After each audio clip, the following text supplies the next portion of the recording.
I was born into a world where a mother's love is supposed to be the safest place, but mine was anything but safe. From a young age, I noticed that my mother, Gloria, cared more about money. Hey loves, welcome back to my channel. Grab your seat and relax. Before we begin, please support me by clicking on the subscribe button. Subscribe, like, and share to your loved one. My name is Sarah. Growing up, I thought my mother was my shield, my safe place, my everything. My father was never in the picture, so she was all I had. Even when we had nothing, nights when we went to bed hungry, mornings when I wore torn shoes to school, I believed in her. I believed she loved me more than life itself. She would often say, "Sarah, you're my only reason for living." And I believed her. I wanted nothing more than to make her proud. I was born into a world where a mother's love is supposed to be the safest place, but mine was anything but safe. From a young age, I noticed that my mother, Gloria, cared more about money than she ever cared about me. While other mothers shielded their children from pain, mine seemed to push me toward it. When I was 12, I began to notice strange men visiting our home. She would send me to the other room, whispering that I should do as I'm told and never complain. At first, I thought she was just desperate to survive, but as the years passed, I realized she wasn't trying to survive. She was using me to make her own life easier.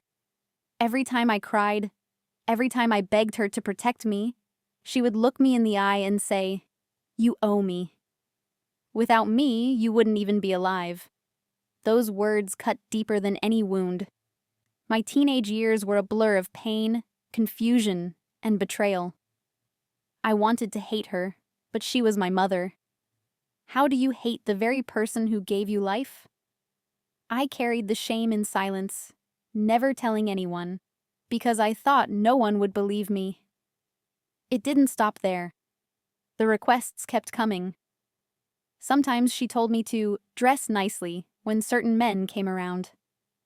Other times she asked me to stay in the room with them while she stepped out. I felt uneasy, but when I questioned her, she would say, "Do you want us to starve?" "This is the only way, Sarah.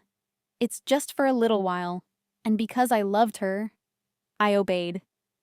But one day, when I turned 19, I finally broke. After another night of being forced into silence, I stood in front of her and screamed, "Why are you doing this to me? I'm your daughter." Her response was a cold laugh. "Daughter or not, you're my ticket. Without you, I have nothing." One night, it happened. She brought me into a small, dark house at the edge of town. Two men were waiting inside. My mother whispered in my ear, "Be strong. Do this for us. For me." Then she left me there. That night broke me. I was not just hurt by strangers. I was crushed by the realization that my own mother had sold me. She didn't protect me. She didn't fight for me.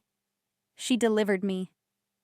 I remember lying there afterward, trembling, waiting for her to come back. When she did, she acted as though nothing happened. She even smiled as she counted the money in her hands. That smile haunts me till today.